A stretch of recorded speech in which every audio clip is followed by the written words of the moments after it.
Andes पहाड़ों के ऊपर से उड़ रहे थे तो अचानक से उनका प्लेन हिलने लगा। जल्द ही टर्बुलेंस बढ़ गई और उनका प्लेन नीचे जाने लगा। फिर भी पायलट्स ने उस खतरनाक तूफान से प्लेन को निकालने की कोशिश की। जल्द ही अंदर की सारी चीजें इधर उधर गिरने लगी, पर तभी अचानक प्लेन एक पहाड़ से टकराकर दो हिस्सों में टूट गया। एक खिलाड़ी तो पिछले हिस्से के साथ बाहर ही उड़ गया और कुछ ही पलों में सामने का हिस्सा भी बर्फ में जा टकराया। इससे सभी लोग जोरदार तरीके से आगे जाकर टकराए, जिससे कई लोगों की मौके पर ही मौत हो गई। कुछ समय बाद जो लोग बिल्कुल ठीक थे उन्होंने बाकी प्लेन के अंदर फंसे हुए लोगों को निकाला। उनके चारों ओर खून ही खून था, पर सबने एक दूसरे को शांत करने की कोशिश की। दो लड़के पायलट के पास गए, पर उसने भी जल्द ही दम तोड़ दिया। जल्द ही रात भी हो गई और तापमान तेजी से गिरने लगा, इसीलिए वो सब बैग्स और लाशों से प्लेन का छेद बंद करके अंदर छुप गए। इस हादसे से कुछ लोग बहुत गहरे सदमे में थे, तो बाकियों ने उन्हें जैसे तैसे सहारा दिया। जब सुबह हुई तो उन्होंने देखा कि 3-4 और लोग ठंड की वजह से मर गए थे। अब तूफान थम चुका था, इसीलिए वो बाहर निकले, पर वहाँ बर्फ की चादर के सिवा कुछ नहीं था। फिर उन्होंने यहाँ जिंदा रहने के लिए सारा प्लेन खाली करके सबके सोने की जगह बनाई और फिर जख्मी लोगों को धूप में लेटा दिया। फिर उन्होंने सारे बैग्स की छानबीन करके खाना और जरूरी चीजें इकट्ठा की।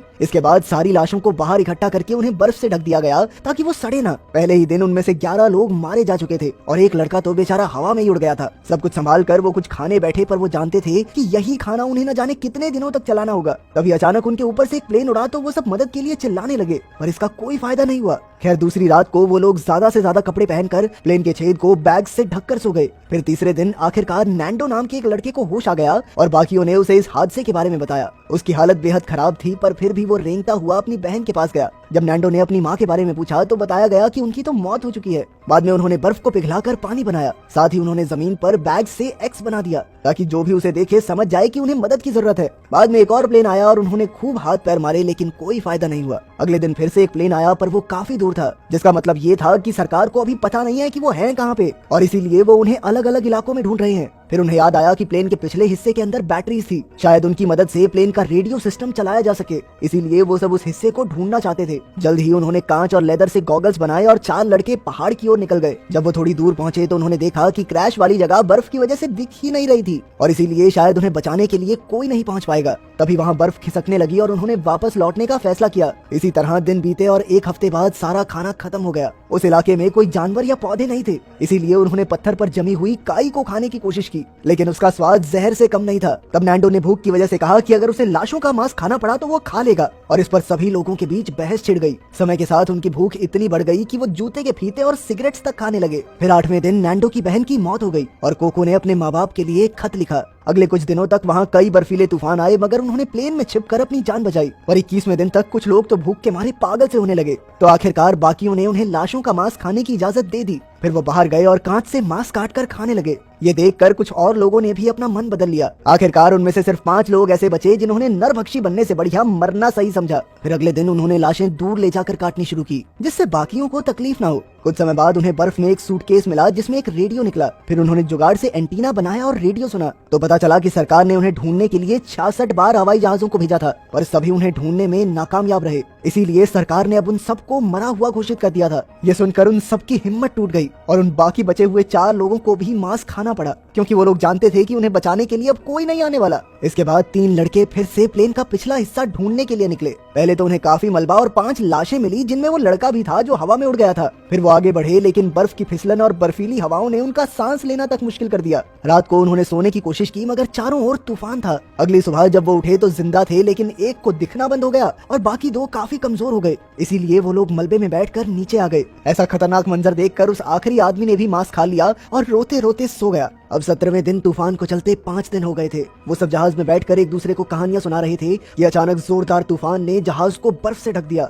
ज्यादातर लोग बर्फ में दब गए और 3-4 जो ऊपर थे वो काफी घबरा गए। एक लड़के ने बाहर जाकर देखा कि तूफान बढ़ता ही जा रहा था। फिर उन्होंने पूरी ताकत से बर्फ खोदकर अपने दबे हुए साथियों को बाहर निकाला। उन्हें बर्फ को पिघलाने के लिए उसके ऊपर पेशाब करना पड़ा। बहुत संघर्ष के बाद आखिरकार सब बाहर आ गए, लेकिन एक औरत इतनी नीचे दबी हुई थी कि वो बेचारी वहीं मर गई। तभी उन्होंने एक अजीब आवाज सुनी और वो समझ गए कि तूफान का जोरदार झटका फिर से आने वाला है। भयंकर तूफान की वजह से एक बार फिर से कुछ लोग बर्फ के नीचे दबकर मर गए। बचे हुए लोगों ने सांस लेने के लिए फिर से बर्फ को खोदा, पर उनकी हिम्मत अब टूट रही थी। बाद में उन्होंने हौसला करके 8 लाशों को इकट्ठा किया। 18वें दिन पर उन्हें दबे हुए 2 दिन हो चुके थे। अब उनके पास बिल्कुल खाना नहीं बचा था तो वो समझ गए कि उन्हें क्या खाना पड़ेगा, लेकिन ये उनके लिए बिल्कुल भी आसान नहीं था क्योंकि इसके अंदर उनके दोस्त, भाई बहन, रिश्तेदार थे। इससे नुमा नाम के एक लड़के को बहुत गुस्सा आया और वो खिड़कियां तोड़ने लगा, जिससे हुआ तो कुछ नहीं, बस कांच उसकी टांग में घुस गया। लेकिन वो रुका नहीं और लगातार खोदता रहा। आखिरकार 20वें दिन उन्होंने एक छेद बना लिया जिससे बचे हुए लोग बाहर आ गए। कुछ पलों के लिए उन्होंने जिंदा होने की खुशी मनाई और फिर प्लेन से बर्फ हटाने में जुट गए। नुमा ने देखा कि उसकी टांग में कट था पर बर्फ ने उसके पैर को सुन्न कर दिया था।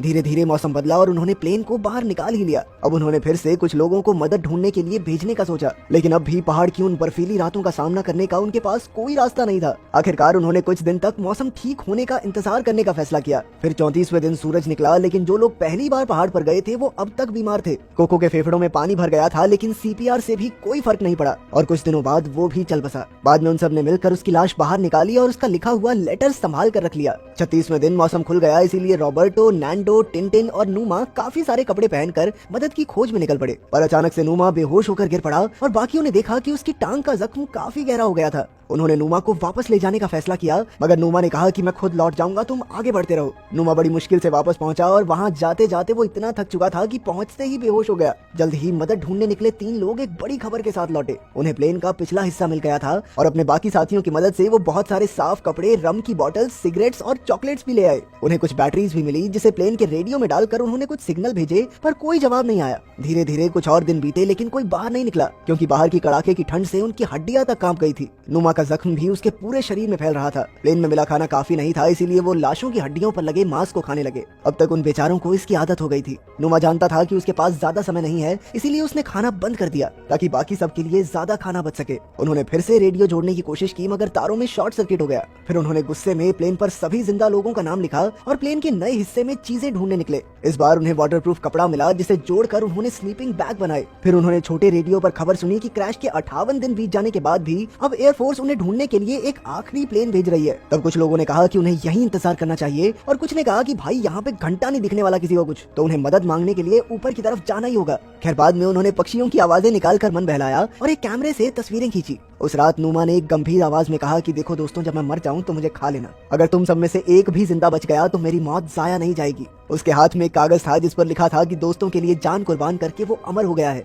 उसके ये शब्द सुनकर रॉबर्टो, नैंडो और टिंटिन जोश से भर गए और वो सब फिर से मदद ढूंढने के लिए निकल पड़े। नया स्लीपिंग बैग और काफी सारा मांस लेकर वो चल पड़े। इस बार उन्होंने किसी भी तरह बर्फीले पहाड़ों को पार करके चिले तक पहुंचने के बारे में सोच लिया था। रात को काफी तेज हवाएं चलने लगी, इसीलिए वो बर्फ में गड्ढा खोदकर स्लीपिंग बैग में सो गए। आखिरकार सुबह उठकर वो पहाड़ की चोटी तक पहुंच ही गए, लेकिन ये क्या, उन्होंने देखा कि उनके सामने अभी भी सैकड़ों किलोमीटर का रास्ता बाकी था। तब एक बार को तो उन्होंने वापस लौटने के बारे में सोचा, लेकिन अब उनके पास इतना खाना नहीं था। लेकिन फिर टिंटिन ने वापस जाने का फैसला किया ताकि रॉबर्ट और नैंडो आगे बढ़ सके, क्योंकि अगर सिर्फ 2 लोग खाना खाते हुए आगे बढ़ेंगे तो ज्यादा दूर तक जा पाएंगे। उनका सफर मुश्किलों से भरा हुआ था, पर काफी देर चलने के बाद आखिरकार वो नीचे आ गए जहाँ बर्फ कम थी। आखिरकार उनकी मेहनत रंग लाई, क्योंकि जल्द ही उन्हें साफ पानी की नदी मिल गई। तभी अचानक उन्हें घोड़े पर एक आदमी दिखा तो वो खुशी से पागल हो गए। वो आदमी उनकी बात को समझ नहीं पा रहा था, इसीलिए उसने उनकी तरफ एक पेंसिल और कागज फेंका और फिर उन्होंने अपनी पूरी कहानी लिखकर उससे मदद मांगी। वो आदमी उस कागज को लेकर शहर में अफसरों के पास पहुंचा और बहुत जल्द एयर रेस्क्यू सर्विस को खबर दी गई। फिर वो आदमी रॉबर्टो और निंदो के पास वापस आया